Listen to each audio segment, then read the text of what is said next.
Good afternoon, everybody. I would like to welcome you to today's Modern Workplace webinar. Our guest today is Bill Piper from RPT Realty.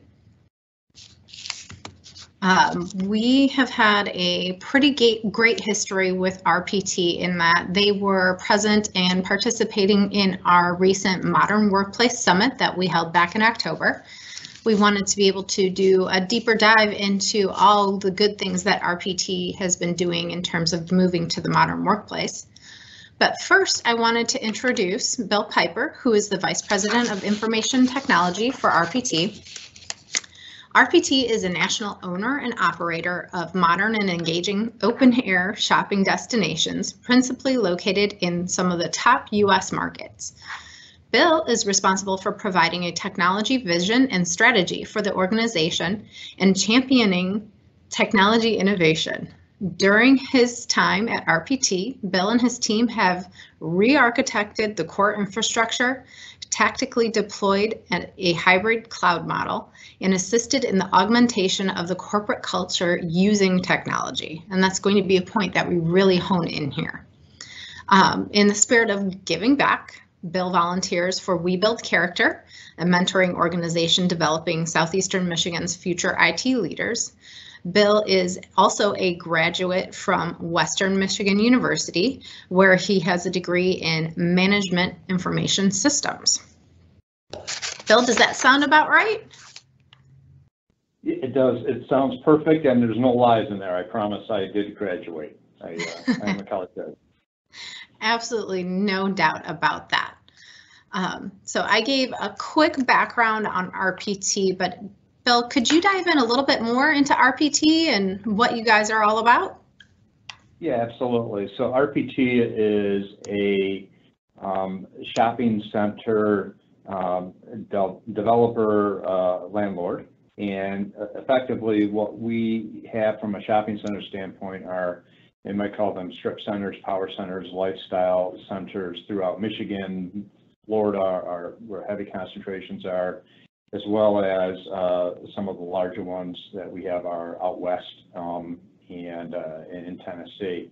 And you would typically, if you're from this area, a couple examples of our centers would be out in Novi, West Oaks, 1 and 2, and over in, I think it's Farmington Hills, Orchard, it might be Bloomfield Hills or West Bloomfield.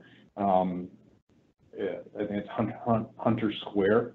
And you'll see stores like Bed Bath & Beyond, Home Depot, lots of restaurants and entertainment. And that whole sector is evolving over time, and continues to evolve, I should say. And you'll hear a lot in the news about retail having its struggles, and it certainly does. We're not, although we are affected by that, we aren't as affected in a major way like some of the large malls are, like 12 Oaks and what is it? Something maybe even Great Lakes, where a large anchor might be closing a store like a Sears or a JCPenney, because that has a deep impact on the tenants that are in the mall area of that. So while we're not protected, we do have some opportunity for stability as well as expansion. Okay.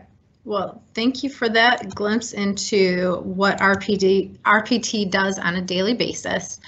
Now I'd like to jump into your move to the modern workplace. So for you and for RPT, what was the catalyst for moving the organization to the modern workplace and going through a digital transformation? Well, there were basically three components that really prompted it. I started in the organization in the end of 2017 in August, and coming in, there was a little bit of I don't know, it doesn't want to sound critical, but maybe some dysfunctional management, a lot of disruption in how we were led and where technology fit into the picture of the organization. It was really more of just a support component keep the lights on, keep email flowing, things like that.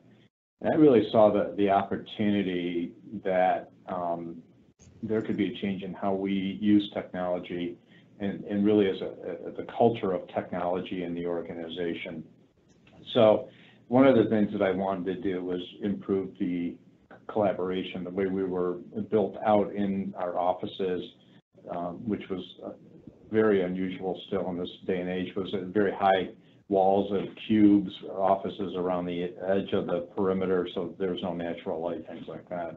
I wanted to bring everybody together, and we also had satellite offices where we wanted to have our folks there at the satellite offices become more a part of the business, so they weren't separated as much. And the way to do that is to provide tools that allow them to communicate more, collaborate more, interact more with the rest of the organization.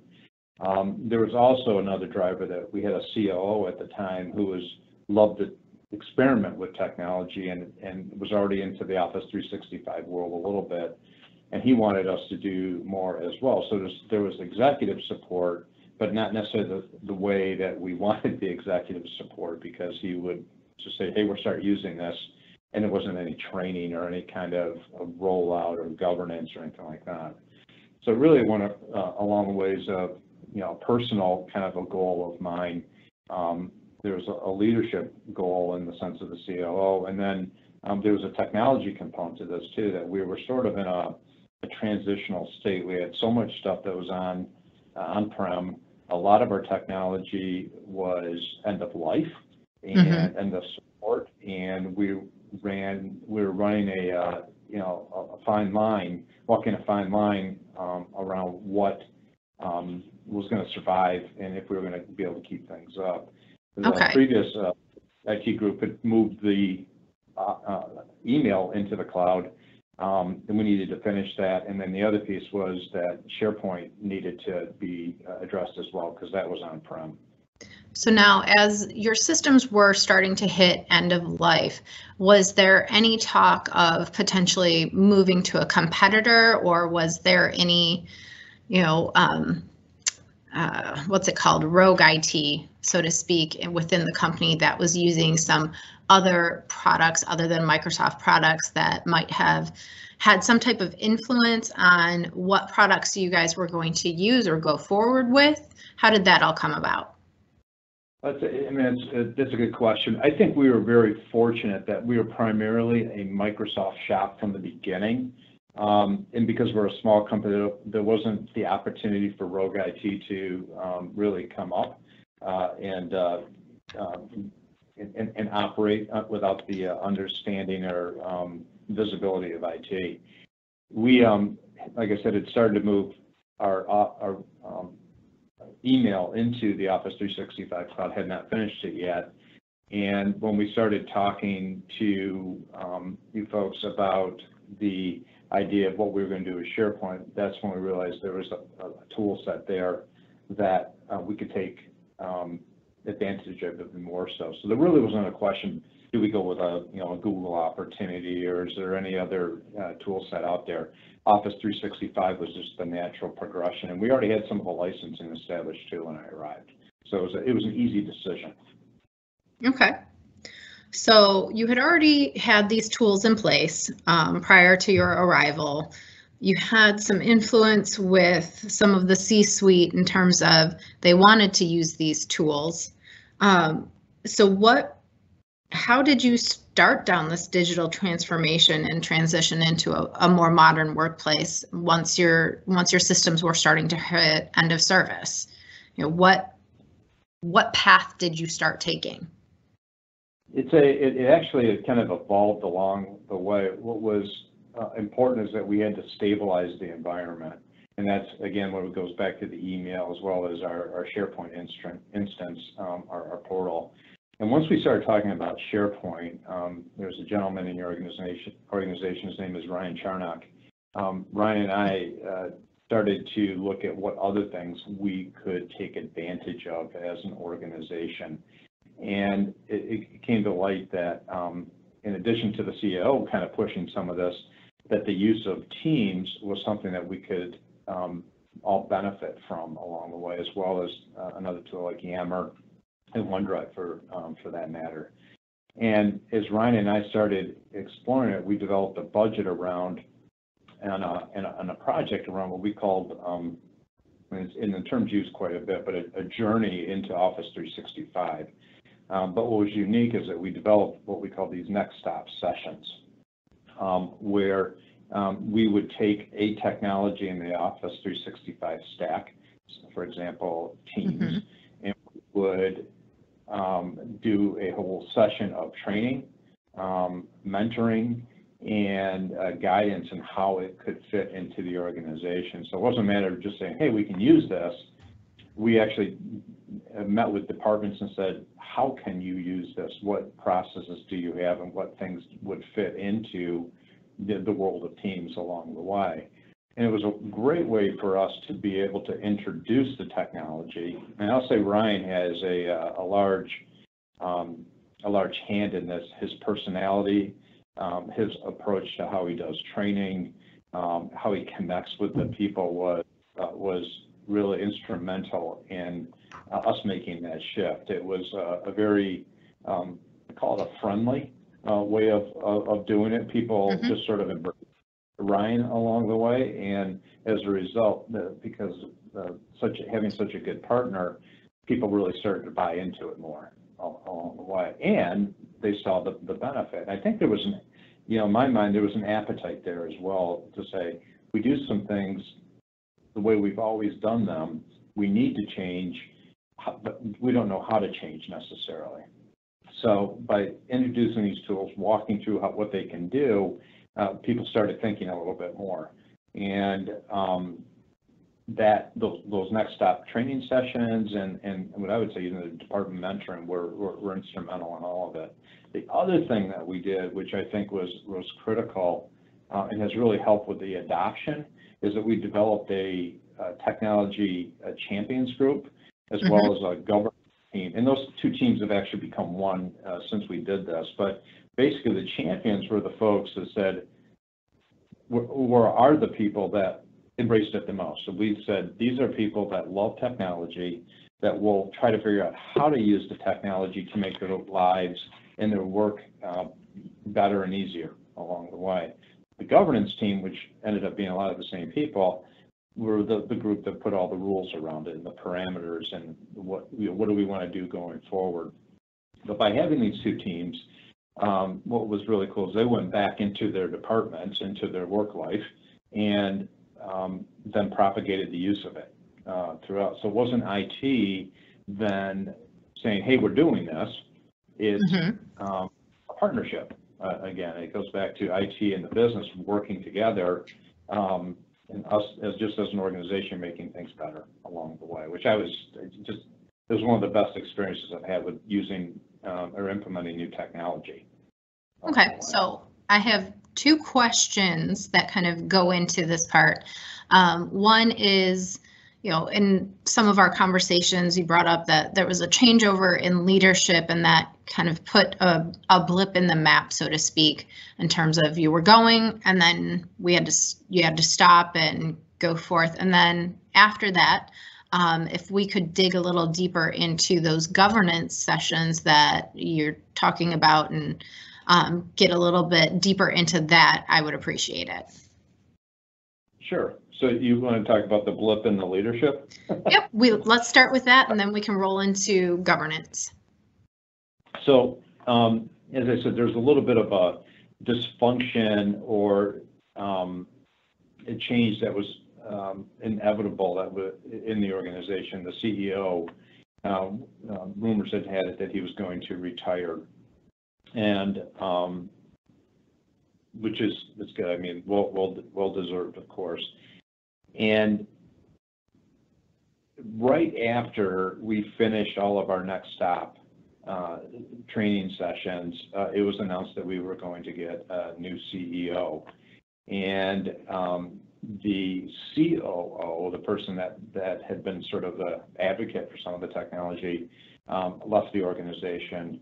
the CFO, ultimately who I report to, left the organization, and the CEO left the organization. And what ended up happening was we brought a new CEO in, a new CFO, made some changes in leadership, and we established an office, actually a corporate headquarters in New York, where Southfield here, or Farmington Hills at the time, was the corporate headquarters. It still is the majority of the people in the organization, but our headquarters is now about 10 to 20 people in New York. And we started hiring folks out there. And there's not an IT presence there. There was not a presence of anybody that had gone through the next stop sessions or through the communication and the understanding of why we were doing all this stuff that was going to be positioned in New York. Mm-hmm. And ultimately, you have this whole new group of people that are starting out, and here's all these tools that they have, and they have no context, background, or reason to say, why should we be using them? They still want to email attachments around because that's what they're used to everywhere else. They're not fans of Teams or OneDrive because they don't really understand why and how they fit into the organization and the culture that we were trying to push forward. So how were you able to overcome that? Well, yeah, it was, we ended up towards the end of the year in 18, doing some training out in New York. Hindsight, the lessons learned was that we should have done training sooner than we did, but that just didn't work out, unfortunately. But once we got out there and we were able to have some conversations with them a little more intimately around training, they got some of the key people on board. The other thing, and this is what I really love about this, there's this grassroots movement that sort of took place in the organization that said, well, hey, just because the folks in New York don't want to use it or don't understand it, doesn't mean we shouldn't use it. And a great example of that is Yammer. They just didn't get Yammer because they're folks that they're not necessarily on Facebook. They don't do a lot of the social media and things like that. Yammer was a way for us to start posting pictures of some of our developments and some of the new tenants that were coming into the shopping centers or the redevelopments and the construction that was going on. It was a way for us to praise and celebrate successes of people's anniversaries or accomplishments in the organization. We have a health program that we use Yammer quite a bit to promote a healthy lifestyle. And all those things had gotten started, and we got some pushback, but folks said, no, I'm still going to use this. And as a result, it gained even more traction. And we were able to convince then the leadership at that point, not necessarily convince them, but maybe teach them, educate them, and they developed an understanding much better. And although they may not necessarily be, like the CFO and the CEO may not be in Yammer all the time, because they understand how we're communicating now.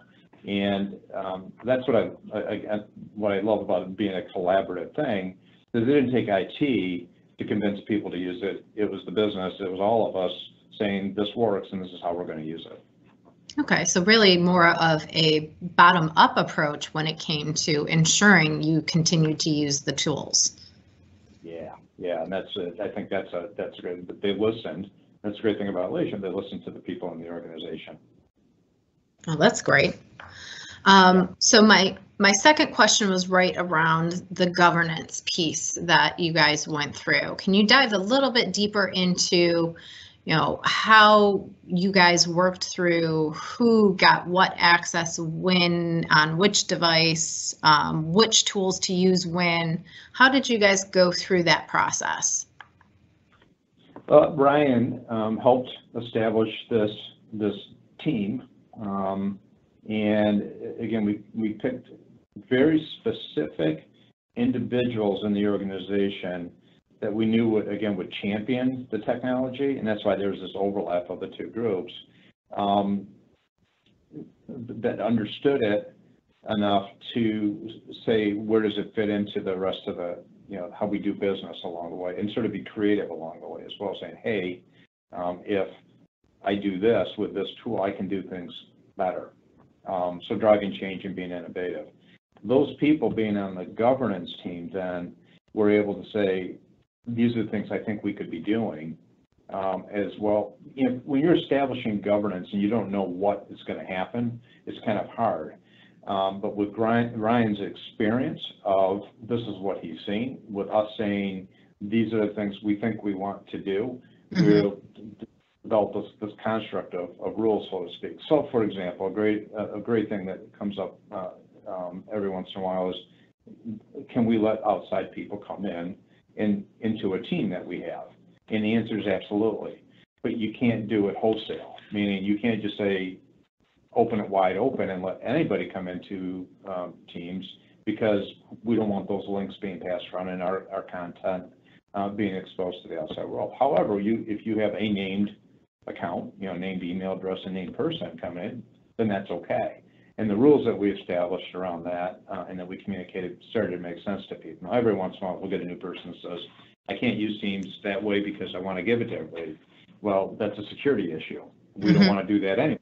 We never want to let anybody into all of our data. And then they start to get that. So those conversations, what could happen? How do we set up the limitations along the way were what the governance team was all about. Now, I will be honest with you that some of that's still working out.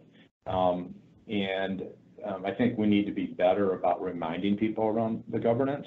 But it doesn't feel like we have a lot of pushback or issues with how we have things set up today. Okay. So we all know that hindsight is 2020.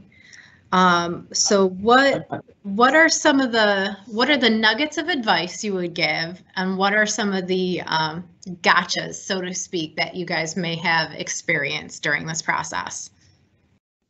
Well, a few of them we kind of talked about, like the yammer and the leadership change.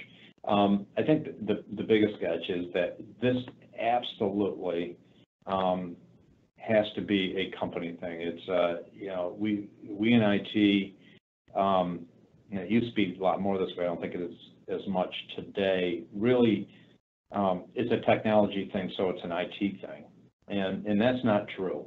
That's just something that we as organizations have to avoid completely, because where technology is important, it enables how we do business. And we have to collectively understand what we want to be able to do and own it together.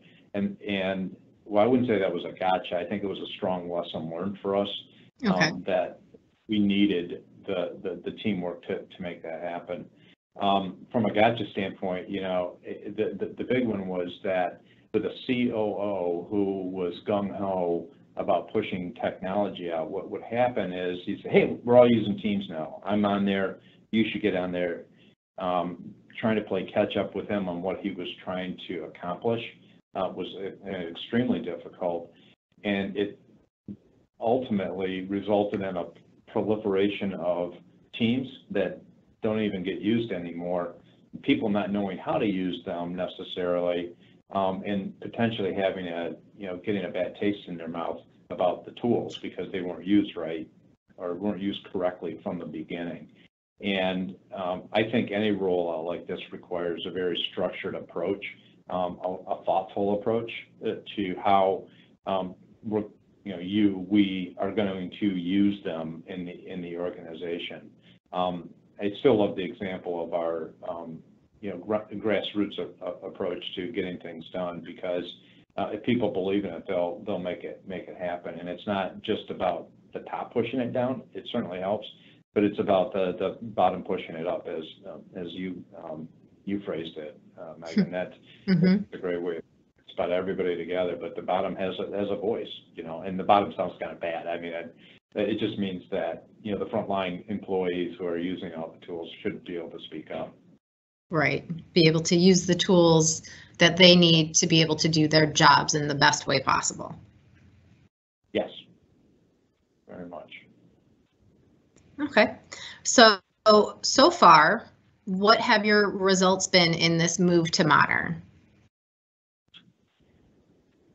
I know the results have been terrific. I would be dishonest if I said that they couldn't be better. I mean, there's always room for improvement, right? That we can do more. There are people that are still emailing attachments around that have to get out of the old way. What's helping us is that Microsoft keeps driving this thing forward in the use of Teams. And because of their innovative approach and continuous improvement and how to make the tools better, that's making it easier for us to continue to improve internally as well. So we're not staying where we are today. And a couple of the things that we're doing next is that we still use map drives for home directories and personal folders and things like that, and synchronize those from our desktop and our My Documents into a map drive that's offline. We're going to get rid of that, and we're going to use OneDrive this year. We use OneDrive sporadically. I use it all the time. Other people do as well, but we're going to make it a company standard. So we'll get rid of those map drives, and OneDrive will be the new de facto standard for where we keep our data. And that's because Microsoft has made improvements with OneDrive over the time that we've put this together. It automatically syncs to the desktop and My Documents. And that will be sometime that this year that we do that. The other thing, which is a huge change for us, is that we are eliminating our voice system on-prem. Okay. We're a small shop, and we're not in the business of voice. I mean, that's just not a core competency of ours. So we're getting rid of the Cisco Call Manager hardware legacy system that exists and all that. And we're going to move we believe about 90% of the way there, confirming that we're going to move our voice into the Microsoft Teams experience. Okay. And that will then even further promote the use of Teams. It'll be just like the Outlook interface is always up on everybody's screen, Teams is going to be up on their screen all the time now too. And then that, I think, will proliferate into even more use of what we use Teams for. But that is something I'm very excited about, but I'm also a little nervous about because voice is a very big change. When you change phone, people just expect it to work. That of course, they always have dial tone and like electricity, but the quality of the service, the experience, how do they use it, is going to be a big change for them. But it'll be a great change. I'm convinced. I would agree. I happen to be a huge fan of Teams, but that's just me. So from this move to really pushing into using OneDrive for business and the potential move to Microsoft Teams for voice, what do you anticipate your results to be? What do you think is going to be the end result from these changes? Well, I think people are going to live in Office 365 more than they do today, and I think we're going to make it a lot easier. What's going to be really cool about this voice thing in Teams is that we have, and I didn't talk about this before, but because of our Office 365 shift, it married up very well with some other things that we were able to do as an organization. Work from home one day a week. So now we have folks that have this opportunity. Everybody has a laptop, they can go work from home. And it also then lends to this idea of better disaster recovery / business continuity. Right now, people can get their data from anywhere where they're at. It doesn't matter if they're home or in the office, and we can keep business going all the time. That's a huge plus. And we're going to be refining our business continuity and disaster recovery plans this year. But if you think about that now, the voice is all in Teams. People have their phones with them all the time too.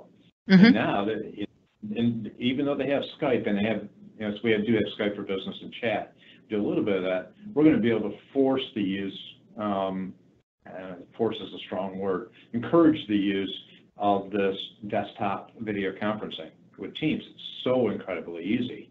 And in fact, it's so much easier than Skype, which was kind of hard to believe, but you just start up a meeting and have a video conference going right there with people. And you have your phone with you. So if you need to check your voicemail while you're away, right there on your computer, you always have it. It's just going to change how people operate and work in this environment. And I think that's, again, fits to our culture and our change as a business. Okay. So just real quickly, if anybody has any questions, feel free to use the Q&A panel. But if you have any questions for Red Level or for myself or for Bill, feel free to email them in at info@redlevelgroup.com or give us a call at 248-412-8200. But I'm going to go back and do a real quick check and see what questions that we've had come in so far.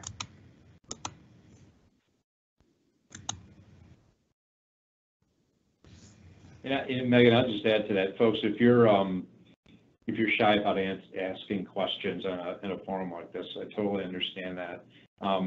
But I am available for any discussions after that. After this, I mean, if there was through Red Level and working, if there's questions that I can help somebody out with, or just collaborate on what you're doing, I'm happy to help. I think that's what it's all about, is being able to help each other be successful. So please reach out. Absolutely. So I do have one question of my own. So there's that. My question would be, if you were to summarize your experiences moving to modern in, I would like to say 3 words, but I'm sure you'll need a few more, Bill. What would it be? What would be the 3 words that I would describe? Oh boy, you know,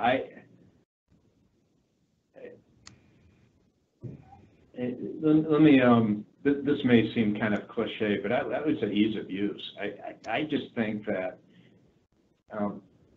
what I have found is people are scared of technology change for some reason. And this stuff is so easy to use. I mean, my experience has been, as we've given this to folks, we show them what they can do, and they kind of go, oh, it's not as hard as I thought it was. You know, and they just have this sort of embedded fear, or this connotation that technology is hard. And this stuff is not hard at all. It's so easy to use. And it amazes me that, you know, some of our folks that, you know, we have an older generation of individuals here, and they embrace it. I mean, they get it, and they say, yeah, we can use this, and I didn't know it was that hard. And they're very careful not to hit the wrong key, or, you know, click the wrong thing on their, on a window, whatever. But with this stuff, they just tend to get it. And so ease of use would be how I would summarize this. Okay. Very nicely done, nicely done. Did have a question come in. Was the training sessions you had, are they just one-day sessions? Are they in-person sessions, or are they virtual? Yeah, so what we did, we had Ryan come in and be on site. We had have like a larger space where we could get a number of people on, but we also set them up as webinars as well, if we could. Or we did multiple sessions. So it's a combination of all that. But Ryan was always on site for what we would consider the majority of the people, because there's this the personal interaction that takes place. However, because of we didn't want to leave our remote folks out of the equation, we set it up as a webinar so that they were on camera and they could ask questions and feel a little bit more part of it along the way. And again, there's that connection that he made with people, just the body language, the humor, the real life stories that he just tends to get, and nobody felt intimidated to ask questions. He just made it very easy for them. Good training is imperative. Okay, and then a follow-up question to that is, how do you onboard new employees to your governance strategy?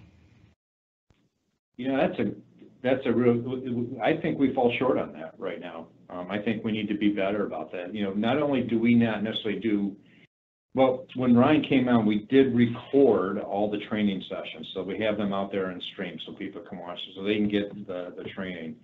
We do have documentation that's provided on how to use some of the tools. But when it comes to some of the rules, A lot of those are really just built into the tool sets, you know, as parameters. And we do not have any kind of an annual catch-up session, and maybe we should. Maybe we should.